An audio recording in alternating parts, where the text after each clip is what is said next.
We're here at Content Marketing World, and we're with the Enterprise Marketer Podcast. But I have Chris here, and you are one of the speakers, right? Yeah, you bet. I'm doing the hospital app on day 3, 6 hours of storytelling and Wow. content marketing, fun and exercises. So that's going to be exciting. So you're with a company called MedTouch, and you focus on the hospital sector and content management and help and graphics and all these elements, Yep. what an agency would do, but particularly the hospital. What are some of the challenges that you see hospitals are facing as they start to maybe get away from direct mail and start to embrace Yeah. content marketing? Yeah, absolutely. The biggest thing is, well, how are you unique? Like many other industries, right? How are you trying to figure out what is unique about you? How are you going to talk about it? And of course, everybody has a standard set of things that they do, right? They're doing the similar procedures. They have the same rules. They have the same privacy laws and all those different things. But you still got to figure out what's unique about you and then share those things. So, I joke, if I have to read the same 4 Signs of a Heart Attack article one more time, I am going to go throw up, because a lot of people are sharing the same kind of content. So it's really important to come up with the unique stories that really nobody else can duplicate. Exactly, because when you're in a larger market, even though there may be the name of the city on your hospital, that doesn't necessarily mean where I'm going. Yep. Because in an emergency, absolutely, the ambulance is going to help me go where I need to Yep. go. But for a procedure, I'm going to who I trust, Yep. and then who has the best way, the best experience overall, and that includes the interactions they do with the marketing team. Yeah. And I think you're absolutely right that, you can't just pull out from a health library and start publishing things Yeah. and saying this is us and we just need a lot more content to make Right. us look big. And so as you watch this new digital evolution and people going into mobile and especially responsive websites and some of these elements, what are some of those trends that you see hospitals maybe not doing so well that they should stop doing? Yeah. So there's a lot of things, especially with hospitals, that we still have to catch up. So it's the Amazon effect, right? Everybody expect everybody else to behave like Amazon. You want a book, you order the book, it comes to your house on Sunday night if you order it Friday after hours. Same with hospitals. I had a surgery a couple weeks ago, and my physician, he's fantastic. But scheduling is really, really hard. And this is across the board. Like I expect to go online and say, this is the time I can do it. This is when your next opening is, and I'll just do it. Yeah. And that technology actually exists, but very few hospitals actually use that today. So what I had to do, I went to the website. I couldn't even email. I could call. I couldn't even leave a message. I was told to call back. Yeah. And then I called back, and then it took a while to get that scheduled. And it's just some of those things are not yet in place.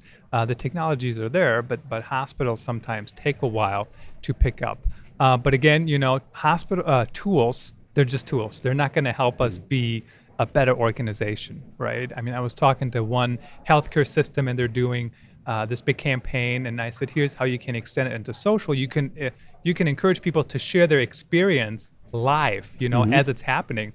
And I said, the only negative is, if the experience doesn't match Exactly. the marketing's What you vision, wanted it to be. how are you going to respond? So I actually think it's okay to have some negative feedback, because if you don't, you're probably doing something wrong. And the joke I have is, I just found this out the other day.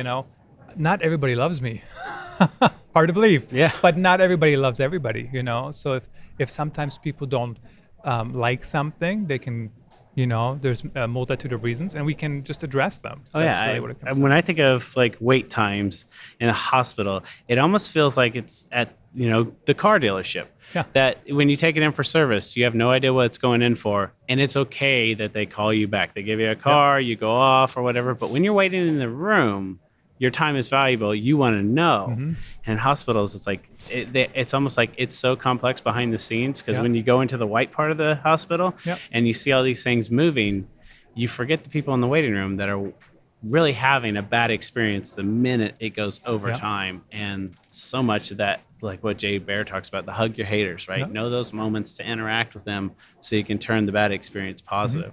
The hospitals, I think, really need to do. Yeah. But I find that a lot of times with the hospitals we work with, and then just being the stepson of a physician, that it's not as easy to get over some of those walls. So there's the wall between marketing and IT that is a very, very, very tall wall. And usually the just the threat of having information leave the organization then puts up, access that's not available that should be available. And then on the wall from the services side, the clinical side, there's a huge wall that it's like the information that's coming out is so technical and sophisticated, but the people who are consuming that need it dumbed down a little bit, right? I don't understand what a angioplasty is. What is that in terms that I use on a daily basis? Is that what you're seeing too? And I don't even say I don't even call it dumb down. I call it simplify. Yeah. And especially on the web, people don't read all that much on the web. People actually skim. And sometimes everybody says, "Well, that's not my fault that they're skimming." I'm like, "Well, but it's you have to deal with it." And so you have to simplify things. You have to use different formats. You have to bold things, use bullet lists, not these lengthy paragraphs, a page at a time. But you have to make it simple. And I really say you have to write for your 12-year-old nephew. Yeah. And then the other thing, throwing it over the wall between different departments. Angie Toombs and she's the content strategy director at MedTouch. We just wrote a piece for Brain Quarterly. We can probably tweet out a link in a little bit here. But we talked about silos, how you have to break down silos with your content strategy, because otherwise you have 5 people creating the same thing, and it's a waste of effort. And there's just too much industrial ageism still going on, where Absolutely. people are holding on to their little fiefdoms, Absolutely. because they build them. So the more you can kind of let that go, the better. The problem is that it's really easy for entrepreneurs to do that, right? To kind of push forward.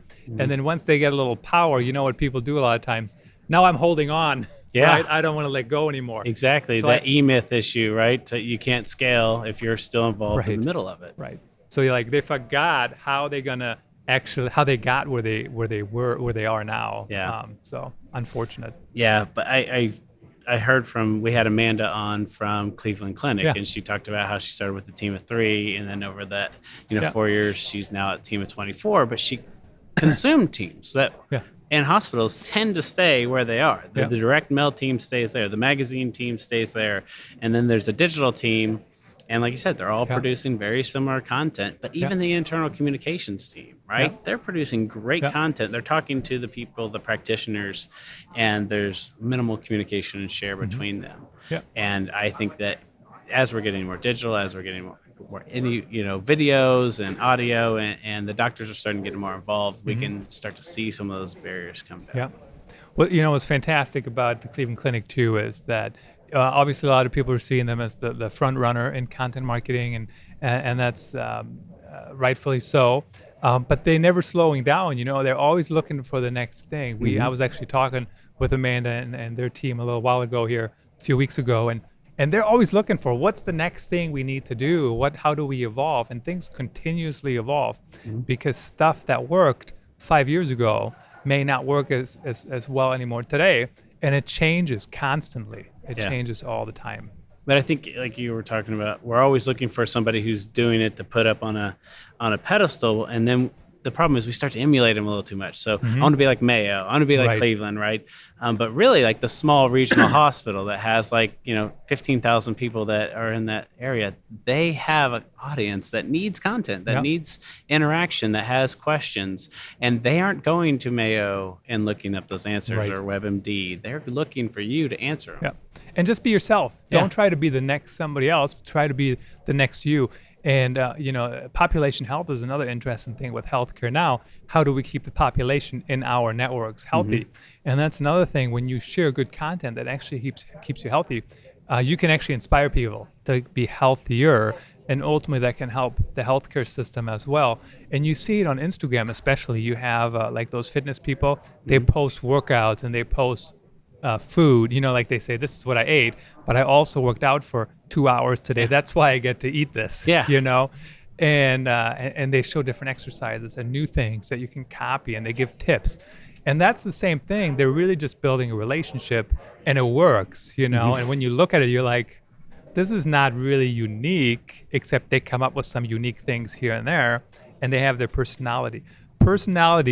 I joke, we are helping humans be more human again, I mean, it's like the craziest thing to say, Yeah. but it's so hard for humans actually to behave like humans.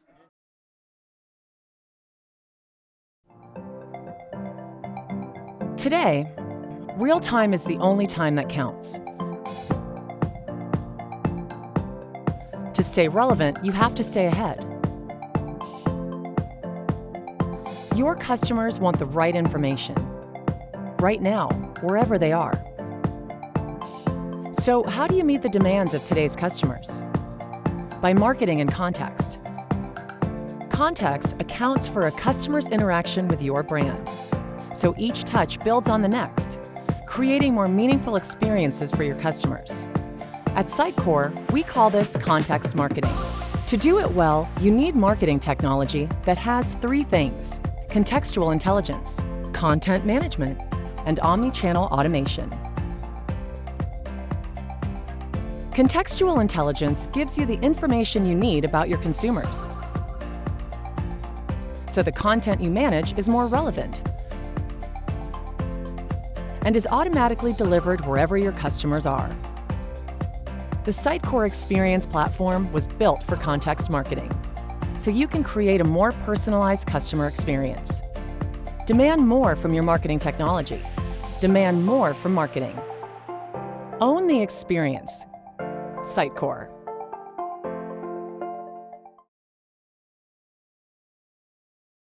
And I think doctors that have really good bedside manner, right?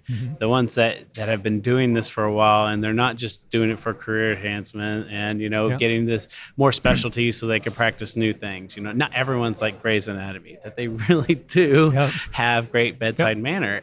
Those are the guys that have so much rich content, that have seen so many things and been able to and had to share the good things and the bad things with so many people that they get it. And those are the ones you have to go after and start talking to. And then the retired physicians that are just full of great content, right?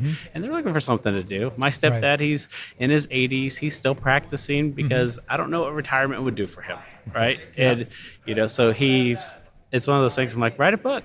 Tell your stories, do all these things, and it's getting him excited to see that next rev. And publishing a book is easier than ever. You can literally just upload it to CreateSpace, have somebody design a cover. That's how I published my book, Get Real, Sure Same and here Authentic with Stories. Yeah. And it was written. Somebody asked me, what did you use to write it? I'm like, Word. Yeah. I wrote a Word, and then you upload the Word document, and you had to add page numbers at the bottom. And you upload it, and basically it creates a book for you. Yeah. And now you can buy it, and they got it in the bookstore here at Content Marketing World. But it's a whole new world. I said that to somebody, and she said, so-and-so was trying to sell a book. And, she had to go through all these steps, find a publisher. They didn't want it. I'm like, I didn't even think about a publisher. I'm just, here it is. You can buy it online, and that's that. I published a book with a publisher once with Wiley, and it was great and it was fun. But once it goes out, that's it, right? And there's no more updating. Contracts are there, and you're not exposed to that. But then when you do it yourself, $99 getting Scrivener, and and then using Word and Scrivener and getting the page layout, and then open up Photoshop. There's tons of templates out there. Here's how you put your cover out there, and then the Kindle is so easy to upload too with CreateSpace, and it's there. Like I would tell people, like, I finished the cover on the book on Sunday and I had a copy in my hand on Tuesday.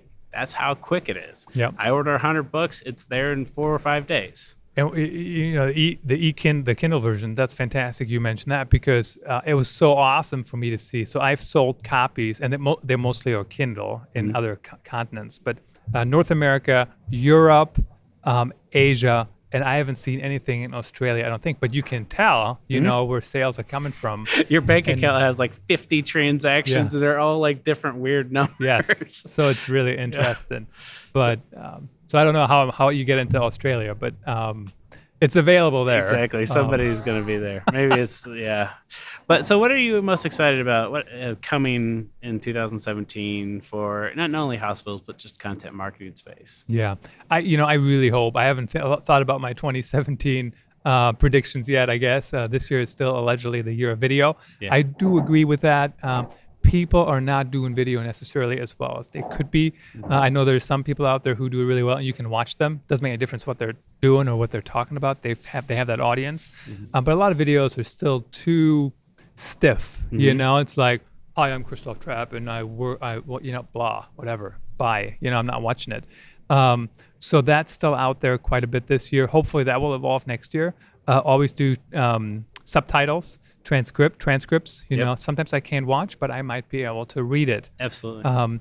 I really hope that as a society as a whole, we move beyond the whole transaction-based relationships only. You heard them talk about relationships here. A lot of people, when they say relationships, they only mean we can have a relationship, but you still need to give me money. Yeah, you still got to buy something from me right. in the end. Yeah. So, and I'm all for getting people's money, don't get me wrong, but it needs to go a little deeper than that. It needs to be a differentiator. Like even if you look at all these vendors here at Content Marketing World, there's a lot of competition. I mean, who will know how that will work out down the road? But what I do know is that if you have 4 companies creating the same widget, it's really, really hard to differentiate other than price. So in healthcare, if you have 4 physicians who do the same thing, why would I pick one over the other? There has to be a reason, right? So that's why it's more and more important to build those authentic relationships and communities and be yourself and share the things you stand for and share why you do things. Yeah.